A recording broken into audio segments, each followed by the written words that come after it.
Hola amigos, bienvenidos a otro sábado filosófico más aquí en el Pensamiento en Llamas. Y pues bueno, como lo prometido es deuda, ya les traigo por fin mi breve análisis y mi comentario de esta obra de Miguel de Unamuno titulada Del sentimiento trágico de la vida. Y bueno, nada más les recuerdo que ya aquí en los sábados filosóficos ya hemos tratado de manera genérica el pensamiento de Miguel de Unamuno que podemos encontrar en sus diversas obras, tanto literarias como filosóficas. Y bueno, te voy a dejar aquí en la descripción del video el enlace a ese sábado filosófico, porque bueno, pues a lo mejor te puede proporcionar más elementos, mi primer análisis de Miguel de Unamuno, para pues comprender varios aspectos que no puedo profundizar mucho en este video porque me voy a centrar solamente en el sentimiento trágico de la vida. Entonces yo te invito a que cheques ese sábado filosófico porque te puede ser de mucha utilidad. Y bueno, en fin, pues ya comencemos. Miren, antes que nada, me gustaría retomar una distinción muy importante con respecto a los diferentes tipos de existencialismos que existen. Al menos en Occidente, existen dos tipos de existencialismos, uno laico y uno religioso. El existencialismo laico es aquel que no se va a apoyar en una idea de una divinidad o de una identidad o entidad superior que en algún sentido guía nuestro destino ante la angustia, ahorita checamos ese asunto, sino que más bien este existencialismo laico va a apostar por la libertad individual y por la idea de la responsabilidad para que el ser humano pueda guiar sus pasos y así tener control sobre su destino. Ese es el existencialismo laico, por un lado. Ahora, tenemos el existencialismo religioso, que en realidad en Occidente se ha entendido con un carácter o con un tinte judío-cristiano muy particular, que bueno, su principal representante que tenemos en la historia del pensamiento occidental, pues sin lugar a dudas es Kierkegaard. Y bueno, este tipo de pensamiento habla constantemente de la idea de la angustia frente a la infinidad de la posibilidad de la elección. Entonces les voy a poner un breve ejemplo para comprender qué es esto de la angustia frente a la infinidad de la posibilidad de la elección, de la que habla Kierkegaard. O sea, ¿por qué, según Kierkegaard, nosotros nos angustiamos cuando enfrentamos pues una múltiple decisión en la vida? Bueno, pues simplemente porque llega a suceder que en la vida tenemos decisiones encontradas que generan dilemas o problemas cuyos desenlaces siempre nos llevan a un escenario no agradable o no deseado. Supongamos lo siguiente.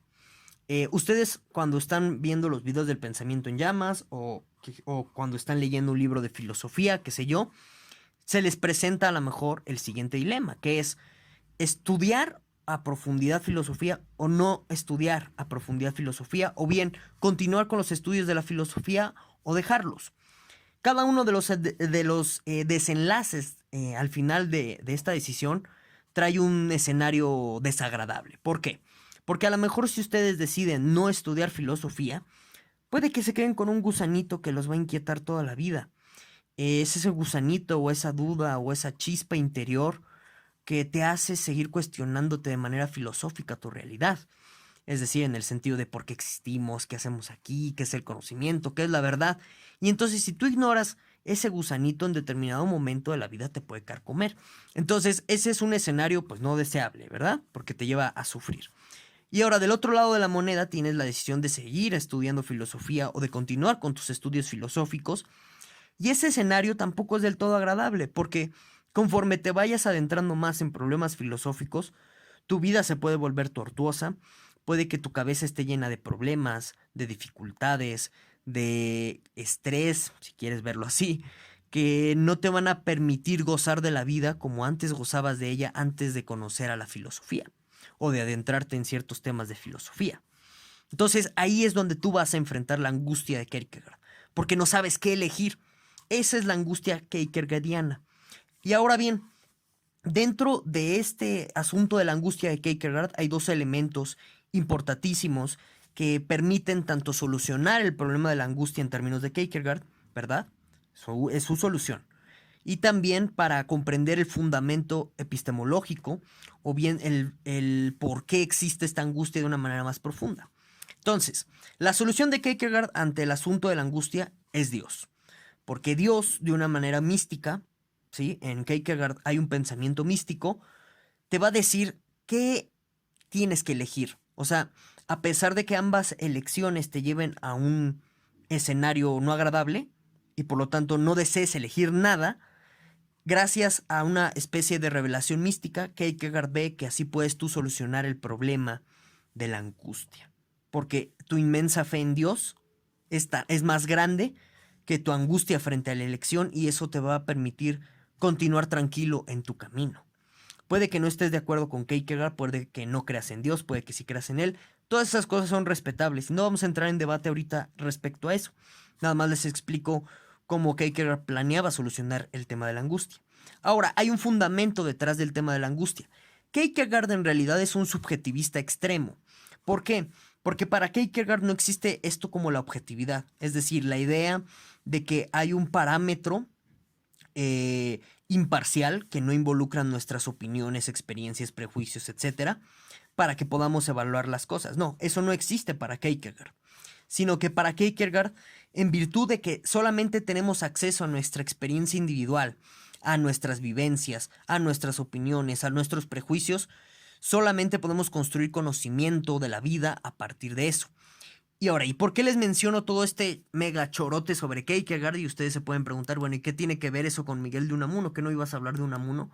Bueno, pues tiene que ver porque en el sentimiento trágico de la vida, uno de las ideas pilares o de los fundamentos a partir de los cuales Unamuno va a reflexionar es este subjetivismo kierkegaardiano que está presente en el sentimiento trágico de la vida, a partir del cual Miguel de Unamuno, y esta es una de las ideas primordiales del sentimiento trágico de la vida, pues Miguel de Unamuno va a considerar a la filosofía no como un conocimiento conceptual, ni como un conocimiento objetivo de la realidad, sino más bien lo va a considerar como el desarrollo de una visión del mundo que tiene profundas raíces en el yo, en la subjetividad, en las vivencias, en la situación, en la circunstancia. Y es por eso, como yo les mencioné en aquel entonces, en ese sábado filosófico ya mencionado en el que yo hablé de Miguel de Unamuno, que Miguel de Unamuno es un existencialista. Para él la filosofía, en última instancia, la genuina, la verdadera, la pura, es la que va a hablar constantemente a partir de nuestras vivencias, a partir de nuestras circunstancias particulares por las cuales todos hemos pasado. Y en ese sentido, para Miguel de Unamuno, la filosofía siempre es subjetiva. Y esto es muy fuerte porque rompe al menos con unos 2500 años de tradición racional argumentativa que pues ustedes la pueden encontrar desde Platón, ¿no? O sea, si ven los diálogos de Platón, Sócrates, pues al momento de hacer preguntas está cuestionando argumentos, a la vez él da argumentos a veces, y bueno, es esto lo que se conoce como mayéutica socrática y también como dialéctica platónica, y así a lo largo de la tradición, incluso en la actualidad, en ciertos medios académicos, tú te puedes encontrar todavía un ejercicio racional, entre comillas, porque también habría que reflexionar qué entendemos por racional, de la filosofía.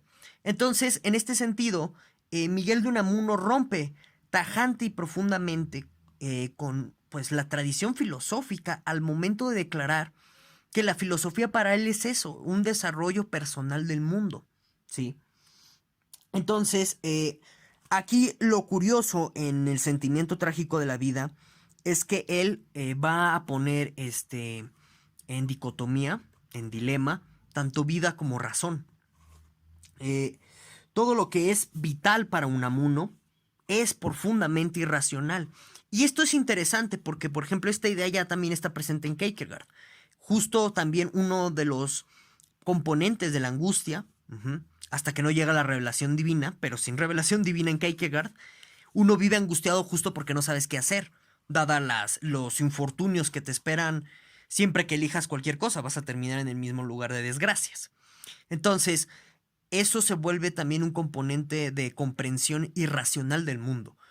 Pareciera, de pronto, que el mundo, no importa qué elijamos, no importa qué camino escojamos, siempre terminamos en dolor, muerte y sufrimiento. Entonces, pues el absurdo de la existencia o la irracionalidad del mundo se está manifestando constantemente en el hecho de que, pues para empezar, por ejemplo, ¿no? Naces para morirte y ahí hay una profunda contradicción, ¿no? Tienes para perder al final del día. O sea, por ejemplo, piensen, ¿no? Nosotros acumulamos riqueza material para que al final del día te mueras y no te llevas nada. Entonces, esa es una contradicción, eso es un elemento irracional. Pero para Miguel de Unamuno, eso es vitalidad pura. Eso es la esencia misma de la vida, la irracionalidad. Entonces, el que se trate constantemente en la filosofía de enfrentar esa irracionalidad al volverla concepto, es la fuerza de nuestra racionalidad también propia como seres humanos, dice Unamuno, la que crea la filosofía conceptual. Es decir, frente a la irracionalidad del mundo, uno tiene la necesidad de racionalizar esa irracionalidad. ¿Cómo? Pues por ejemplo con la idea de Dios. Tú dices algo así como, no, pues es que, a ver, pues hay gente malvada, no sé, aquí en México, Carlos Slim, que no tiene castigo porque, bueno, pues Dios tiene un plan secreto para él, ¿no? Esta es una racionalización que de hecho existe esta cuestión en psicología y se le denomina como un mecanismo de defensa, de hecho, muy interesante, que bueno, cuando tú racionalizas de esta forma la realidad, es para combatir la irracionalidad, porque la irracionalidad nos duele, dice Unamuno. La irracionalidad de nuestras vivencias es un profundo dolor con el cual nosotros, como seres humanos complejos, tenemos que cargar toda la vida. Y entonces la filosofía racional, dice Unamuno, es ese intento constante por negar la vida, por rechazar su vitalidad y por tratar de abstraerla a tal grado que terminas con una imagen paródica o con una imagen pues por completo sacada de contexto de la realidad que al final del día no se corresponde con nada. Entonces esa es la visión de Unamuno de la filosofía al final del día conceptual, que sería pues nuestra filosofía tradicional que conocemos a partir de los escritos, por ejemplo de Platón y de toda la tradición que le sigue. Entonces, la vitalidad en Unamuno es otra de estas ideas centrales en torno al libro del sentimiento trágico de la vida. Entonces, repasemos. Una de las ideas centrales es la idea de que la filosofía genuina es una filosofía irracional, es una filosofía no conceptual y por lo tanto esa visión rompe con muchos siglos de una visión de la filosofía conceptualizadora. Entonces, dice Unamuno que, y contrapone, y esta es la segunda idea central, ¿no? En el sentimiento trágico de la vida, es la cuestión de contraponer vida y racionalidad. Que nosotros cuando nos volvemos racionales o conceptualizamos filosóficamente demasiado de una manera racional la realidad, no estamos viviendo, porque la vida en sí misma es irracionalidad, es absurdo puro. Y justo, y esta es esto se seguiría como una conclusión lógica, vamos a ponerlo así, justo la cuestión de abrazar la vida con todo y su racionalidad, eso, de eso consiste la filosofía genuina de la que trata de hablar Miguel de Unamuno, de la que trata de abrazar Miguel de Unamuno. Entonces, una filosofía que afirma la vitalidad de la vida, eso recuerda bastante a Nietzsche, por ejemplo. Entonces, pues vemos, además ya de Kierkegaard, evidentemente, ahí como una influencia constante en este texto del sentimiento trágico de la vida, también vemos a Nietzsche ahí presente en el sentimiento trágico de la vida, porque Nietzsche, en esto que se denomina como la transvaloración de los valores, pues lo que hace es, al transponer o convertir o vertir una escala de valores judio-cristianos tradicionales, donde por ejemplo la piedad es una bondad o una virtud y para Nietzsche es lo contrario, es un vicio, al hacer esta transvaloración, lo que trata de hacer Nietzsche es apegarse o abrazarse a una filosofía vitalista, que justo trata de hacer eso, es abrazar el absurdo también de la vida y fortalecerse con ese absurdo y superar los absurdos de tal forma que tú puedas construir tu propio sentido. Más o menos ese es el sentido de la filosofía vitalista nietzscheana o de Nietzsche. Aquí con Unamuno es exactamente lo mismo. Lo que está tratando de hacer es propulgar a favor de una filosofía vitalista que vaya en contra de un racionalismo excesivo, ajá, en torno a la filosofía. Y en este sentido, tratar de enfrentarse constantemente a las contradicciones de la vida. Ahora, para Miguel de Unamuno, y es por eso que esto, que se va a titular la obra, bueno, el libro este que estoy analizando y comentando, el sentimiento trágico de la vida, para Miguel de Unamuno, la causa primordial del sufrimiento del ser humano en la vida es la idea de que somos seres finitos, de que algún día nos vamos a acabar, de que algún día nos vamos a morir. Es decir, la idea de la muerte hace, en términos de Miguel de Unamuno, que el hombre siempre, bueno, el ser humano, siempre esté pensando constantemente en lo trágica que puede ser su existencia. ¿Por qué? Porque nosotros, en términos de Miguel de Unamuno, como seres humanos, siempre tenemos un deseo de inmortalizarnos. Entonces yo les pongo un ejemplo, el pensamiento en llamas, este canal, ¿no?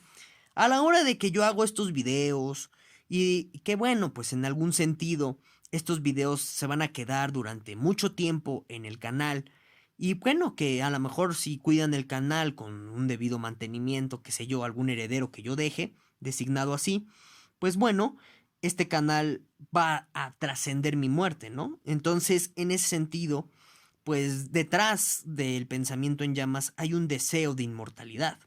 Entonces, detrás de, no sé, del médico que está, pues, 48 horas, vamos a ponerle así, que es muy exagerado, ¿verdad? Pero puede darse el caso.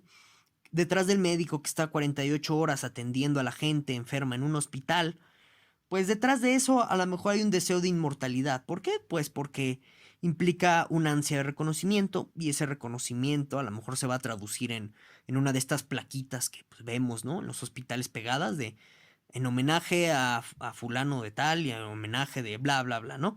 Esas placas pueden generar un deseo de inmortalidad que inspiran a las acciones del médico y a lo mejor él no lo sabe. Entonces, la parte del sentimiento trágico de la vida se da por darnos cuenta de eso, de nuestra ridiculez como seres finitos por tratar de inmortalizarnos constantemente en nuestras obras.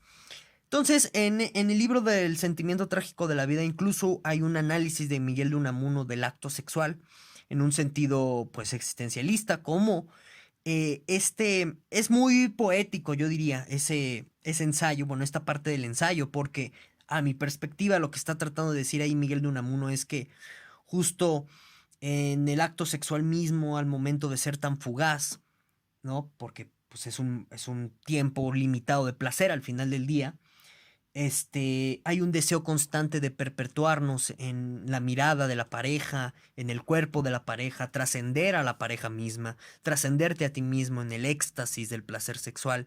Y en este sentido, está ahí presente una especie o una mini tragedia al finalizar cada relación sexual, porque al terminarse regresas a tu finitud, regresas a tu desconexión con respecto a todo lo que trasciende. Y en ese sentido recuerda, por ejemplo, mucho al diálogo platónico del banquete, en el cual se habla de este ser, que es un ser de cuatro brazos, cuatro piernas, que era sumamente poderoso y los dioses lo dividieron a la mitad. Y entonces se supone que esa es la explicación del enamoramiento y también de la relación carnal, como esta ansia de fusionar otra vez dos seres divididos por la mitad por los dioses mediante el acto carnal sexual, ¿no? Entonces, está presente eso también en Miguel de Unamuno. Y bueno, con estas tres ideas esenciales del sentimiento trágico de la vida, que de nuevo las voy a repetir brevemente. La primera es la cuestión de que la filosofía tiene que ser no conceptual, que tiene que abrazar pues la vida tal cual es. Y eso, y nos lleva al segundo punto esencial del sentimiento trágico de la vida, y eso se va a traducir en aceptar el absurdo de la existencia, la irracionalidad, porque en términos de Miguel de Unamuno hay un dualismo, por así llamarlo, una dicotomía entre vida e irracionalidad, ¿no? O sea, la vida es profundamente irracional, y perdónenme, la dicotomía es vida y racionalidad.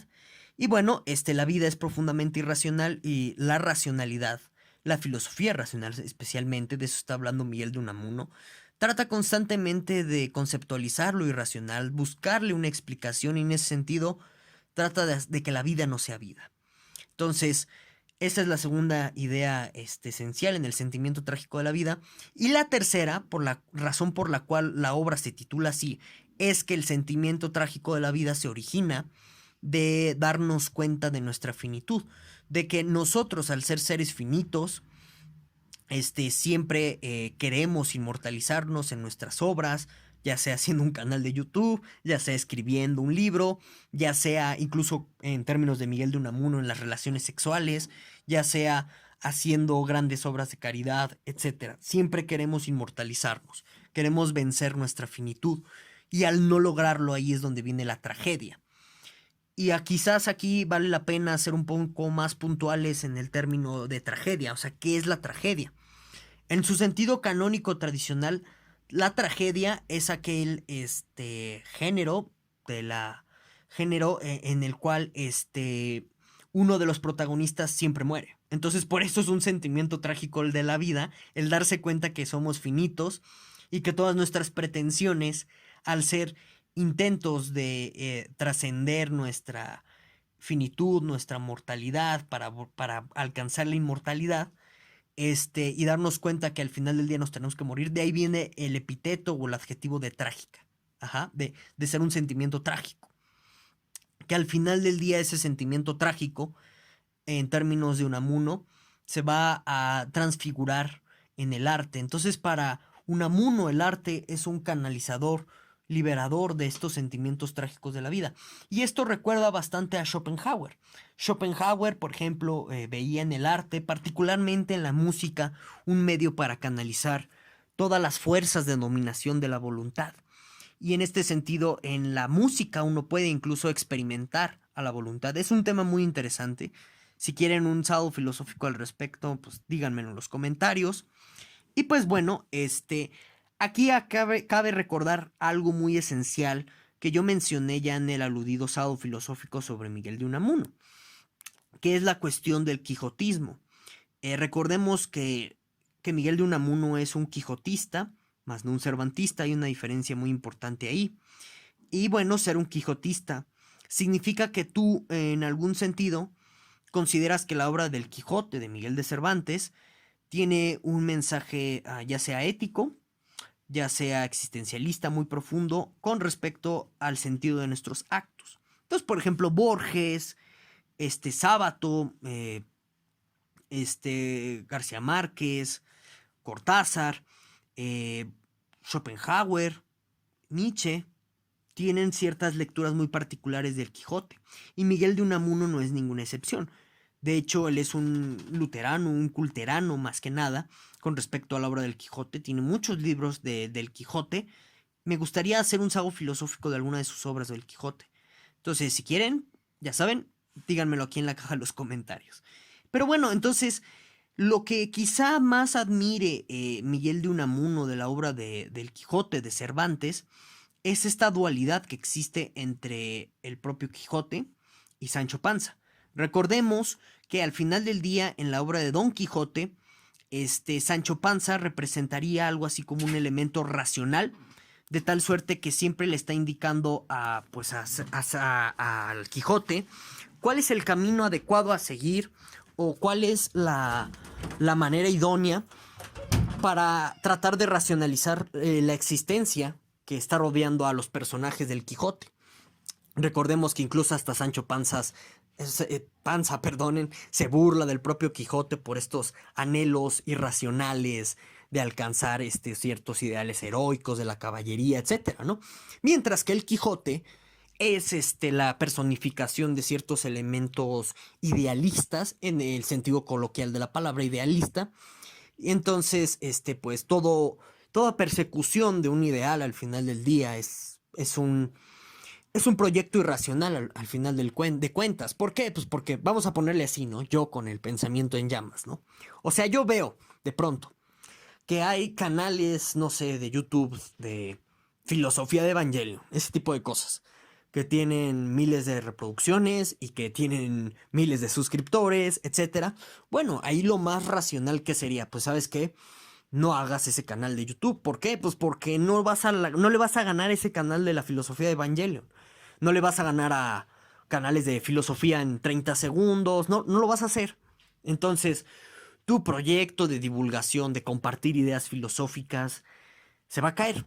Sin embargo, yo a la hora de arrojar o de lanzar el pensamiento en llamas, fui por completo irracional, como el Quijote. Entonces, este es un elemento que admira bastante Miguel de Unamuno, porque para Miguel de Unamuno las grandes obras se tienen que realizar con un gran toque de irracionalidad, de fe, de esperanza, como lo hizo el Quijote al salir de la Mancha, ¿sí? Sin importar que tú tengas a Sancho diciéndote eso es absurdo, por ahí no va la cosa, no seas tonto, eres muy idealista, tienes que seguir adelante. Entonces, ahí es donde vemos de nuevo el vitalismo de Miguel de Unamuno y cómo encuadra con su quijotismo. Entonces, vemos como esta idea de que, pues, para realizar cualquier tipo de obras tú tienes que ser irracional, va acorde con el vitalismo de Miguel de Unamuno, en el sentido de que para Miguel de Unamuno, para que tú puedas hacer grandes cosas, tienes que lanzarte con proyectos irracionales por completo. Y entonces, ahí vemos esa prosecución constante y esa afirmación de la vida que quiere transmitir Miguel de Unamuno. Y ya con esto ya con esto, concluyo el análisis del sentimiento trágico de la vida. No fue en balde los minutos que le dediqué a Kierkegaard al inicio de este sábado filosófico, porque al final del pensamiento trágico de la vida, Miguel de Unamuno va a decantarse por cierta apología, o sea, cierta defensa del cristianismo o del judio-cristianismo, similar a lo que termina haciendo Kierkegaard. ¿Por qué? Bueno, pues porque si se dan cuenta, por ejemplo, en este elemento quijotesco que implica embarcarse en nuevos proyectos que al final del día son irracionales porque ya hay proyectos más grandes que tú o porque a lo mejor las circunstancias del mundo son aplastantes y nunca le vas a ganar a eso. Todo eso requiere un acto de fe pura. Requiere que creas en ti mismo, requiere que creas en tu proyecto, que creas en tus actos y que creas que en algún sentido, dice Miguel de Unamuno, hay una luz en el camino, o sea que algo te está cuidando por arriba en el cielo. Y esto es muy interesante porque está presente también en Kierkegaard. O sea, recordemos es lo que yo les dije de la angustia. ¿Cómo se supera o cuál es la solución al dilema de la angustia? Lo místico, la revelación divina que te dice por qué camino seguir, para que no te pierdas. Recordemos esta frase de Kierkegaard, sin ti, Dios mío, yo me pierdo. Entonces, eso está también presente en Miguel de Unamuno. Ahora, ahora sí concluimos con esto. Basta recordarles algo muy importante. En la época en la que Miguel de Unamuno vive, yo ya hablé en este sábado filosófico anterior de Miguel de Unamuno sobre el contexto político tan agitado y su peculiar situación de exiliado por la que él pues pasó, sobre justo elementos que van a influenciar en su pensamiento. Pero también recordemos que Miguel de Unamuno, por ejemplo, se decía ser vasco, ¿no? Y lo decía explícitamente. Y ser vasco es ser doblemente español. Entonces hay también un elemento pues bastante nacionalista crudo en el pensamiento de Miguel de Unamuno y sí se deja ver en su corriente quijotesca, en sus análisis del Quijote y también en el sentimiento del trágico de la vida se deja ver, se asoma. Y en algún sentido para españoles tan nacionalistas que de pronto esto es algo bastante contradictorio, por ejemplo, pues Primo de Rivera, al cual se enfrentó Miguel de Unamuno, también es un español nacionalista que ve a la Iglesia Católica como una institución gallega pura.